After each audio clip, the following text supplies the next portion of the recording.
अऊज़ु बिल्लाहि मिनश्शैतानिर्रजीम बिस्मिल्लाहिर्रहमानिर्रहीम ववजदक ज़ाल्लन फ़हदा। और तुम्हें रास्ते से नावाकिफ़ पाया तो रास्ता दिखाया। फिर उनके दयार में पहुँचेगा, फिर सहब का सजदा कर लेगा। फिर उनके दयार में पहुँचेगा, फिर सहब का सजदा कर लेगा।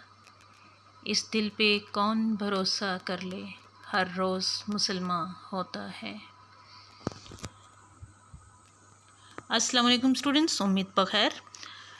आज हम जमात नहम की उर्दू क़वाइद व इंशा की मद में ख़ुतूत नवीसी के हुनर को मज़ीद सैकल करेंगे, क्योंकि नहीं खेल ए दाग़ यारों से कह दो, नहीं खेल ए दाग़ यारों से कह दो, कि आती है उर्दू ज़ुबां आते आते। स्टूडेंट्स, इससे पहले हम ख़त लिखने का तरीक़ाकार पढ़ चुके हैं, लेकिन दोबारा इसको दोहराया जाना आपके लिए रहनुमाई है। अहम इसके निकात क्या हैं, ज़हन नशीन कर लीजिए। दाएं तरफ 1 इंच हाशिया छोड़ेंगे आप। पहली, दूसरी और चौथी सतर के आगाज़ में 1-2 अल्फाज की जगह छोड़ें। नंबर 3, सादा और मुख्तसर फ़िक्रात यानी जुमले लिखें। नंबर 4, मुखातिब की उम्र, हैसियत और रिश्ता के मुताबिक अल्फाज का मौजू इस्तेमाल करें। नंबर 5, इंसानी जज्बात व एहसासात का इजहार लफ्ज़ी मंजरकशी की सूरत में सामने आना चाहिए। नंबर 6, रस्मी और गैर रस्मी खतूत का फ़र्क वाज़ेह रहे। नंबर 7, मवाद की पैराग्राफ में तकसीम करते चले जाइए। नंबर 8, अल्फाज में उम्दा मंजरकशी कीजिए। नंबर 9, तहरीरी की बजाय बयानी अंदाज़ अपनाएं। नंबर 10, खैरियत दरियाफ़्त करना और फिर खैरियत से आगाह करना। ख़त में शुरू में आप जो है वो खैरियत, अपनी खैरियत से आगाह करते हैं और खैरियत पूछते हैं। नंबर 11, ये ख़त में वाज़ेह तौर पर बात मौजूद हो कि आप घर से ख़त लिख रहे हैं या घर को ख़त लिख रहे हैं। ये ख़ास बातें। और आखिरी बात, घर वालों की खैरियत दरियाफ़्त करना या घर वालों को अपनी खैरियत से आगाह करना। ये मुख्तसर तरीन स्टूडेंट्स 12 निकात हैं जो ज़हन नशीन रखते हुए आपने ज़हन नशीन करते हुए अपना ख़त लिखना है। आगे बढ़ते हैं, आपको नंबरों की तकसीम बता दी जाए। पेशानी ख़त की 2 इसके नंबर होते हैं। पेशानी में 2 अहम जो बातें हैं वो हैं। नंबर 1, ख़त तहरीर करने वाले का पता, जिसे हम लिखते हैं इम्तिहानी मरकज़, ठीक है, इसका 1 नंबर है। फिर ख़त लिखने की तारीख़ हम दर्ज करते हैं। आसान तरीन तरीका बताया गया आपको। जैसे हम आज की तारीख़ लिखेंगे तो लिखेंगे 8 जुलाई सन 2020। सन की हमज़ा की अलामत लगाएंगे या नीचे जो सन की अलामत है वो, दोनों में से एक की अलामत आप लगाएंगे, दोनों नहीं लगाएंगे। अलकाब व अदाब के भी 2 नंबर हैं। इसमें भी 2 अहम बातें आपने फॉलो करनी है। मर्तबा के मुताबिक आपने खिताब देना है, जैसे क़िबला काबा, वालिद मुकर्रम। आज आप ख़त लिख रहे हैं छोटे भाई के नाम, तो आप लिख सकते हैं अज़ीज़ अज़जान, प्यारे भाई या प्यारे भाई, ठीक है। और उम्र के मुताबिक कलमात अदा करने हैं आपने, जैसे बड़े हैं तो आदाब तस्लीमात, और छोटे हैं तो आप अस्सलामु अलैकुम से इब्तिदा कर सकते हैं। इस हिस्से के भी 2 नंबर हैं। कुल मिला के ऊपर पेशानी और अलकाब अदाब के 4 नंबर हो गए। नफ्स मज़मून यानी मतन, जो असल आपका दरमियानी हिस्सा है ख़त का, उसके कुल 5 नंबर होते हैं, लेकिन ये 3 हिस्सों पर तकसीम है। कैसे? तमहीद से आगाज़ करेंगे, यानी कि आप तमहीद कैसे बांधेंगे, आप खैरियत पूछेंगे या उसके बाद खैरियत बताएंगे। ठीक है, आगे बढ़ेंगे। सो आप इसको मज़ीद क्लियर करते जाइएगा। असल मुद्दा जो है, आपका मकसद क्या है, किस गज़ से ख़त लिखा है, उसकी तरफ आइए।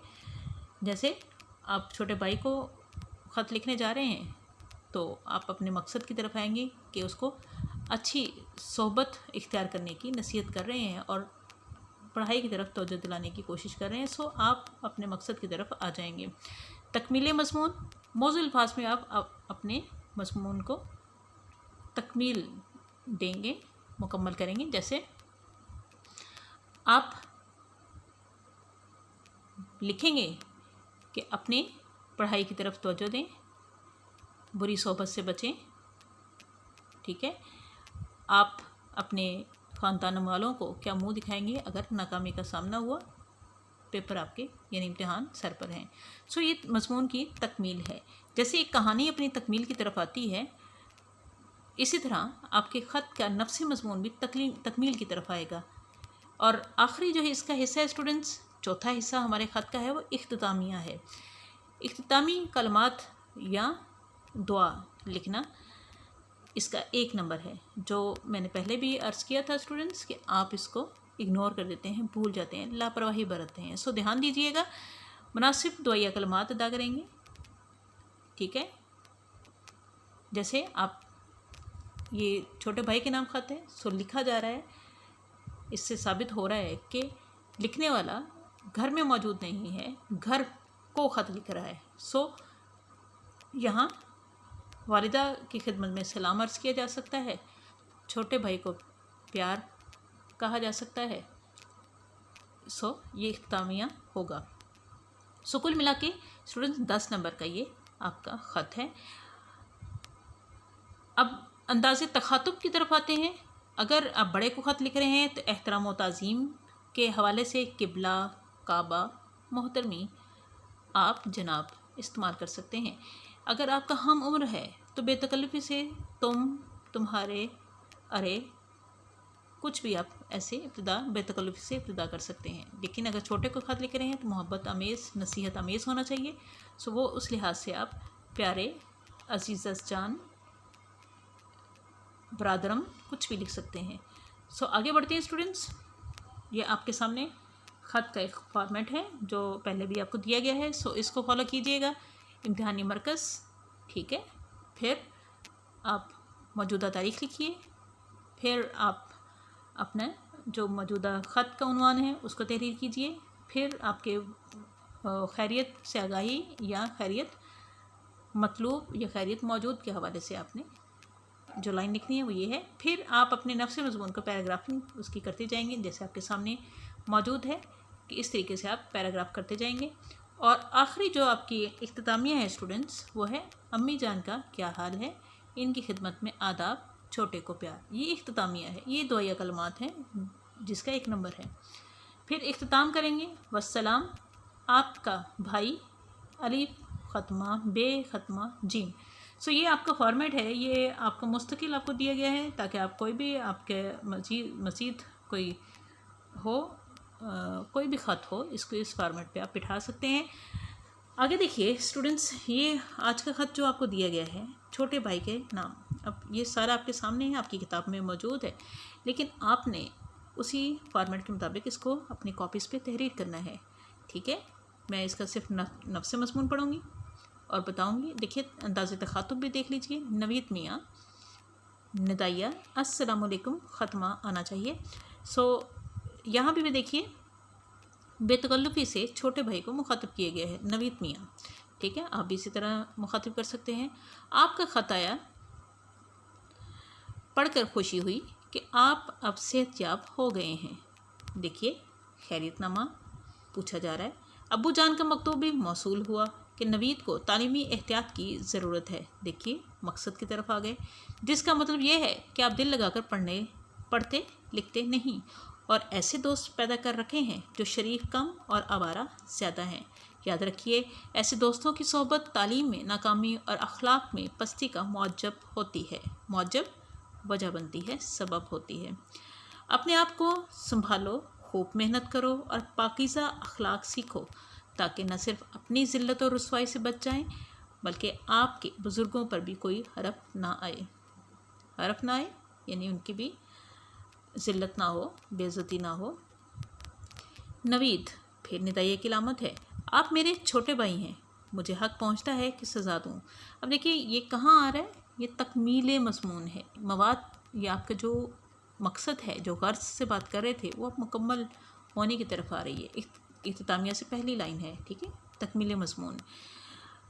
مجھے حق پہنچتا ہے کہ سزا دوں مگر اب میں ایسا نہیں کر سکتا. بہتر ہے کہ اب ایسے دوستوں کو سلام کرو یعنی خدا حافظ کہہ دو اور پڑھنے لکھنے میں پوری توجہ صرف کرو، خرچ کرو. امتحان سر پر ہے، نہ پڑھو گے، محنت نہیں کرو گے تو فیل ہو کر ناک کٹواؤ گے یعنی کہ بے عزتی کا باعث بنو گے. خاندان کے نام پر حرف آئے گا یعنی کہ لعن ہوگی، عزت میں کمی آئے گی. دوستوں میں کیا عزت رہ جائے گی، ماں باپ کو کتنی کوفت ہوگی. مجھے امید ہے کہ آئندہ ایسی شکایت نہیں آئے گی اور آپ خود اپنی عزت کا پاس کریں گے. دیکھیے پیراگرافنگ بھی ہے آپ کے سامنے اسٹوڈنٹس، اور بہتر طریقے سے آپ اختتامیہ کی طرف آ رہے ہیں. آخر میں ہے زیادہ دعا، اور آپ لکھ سکتے ہیں امی جان کی خدمت میں سلام، ننھے کو پیار. پھر اختتام پذیر ہوتا ہے خط. آپ کا بھائی، الف ختمہ بے ختمہ جیم. اسٹوڈنٹس یہ ہے خط نمبر 6 جو آپ نے اپنے کاپیز پر تحریر کرنا ہے. یہ آپ کا تفویضی کام ہے. امید بخیر آپ ہر بات کو ہدایت، اصلاح، نصیحت، رہنمائی سمجھتے ہوئے اس کی پیروی کر رہے ہوں گے. یقیناً اس میں آپ ہی کا فائدہ ہے. سو سیکیور یور سیلف، محفوظ رکھیے. والسلام، مس سدرا ثنا.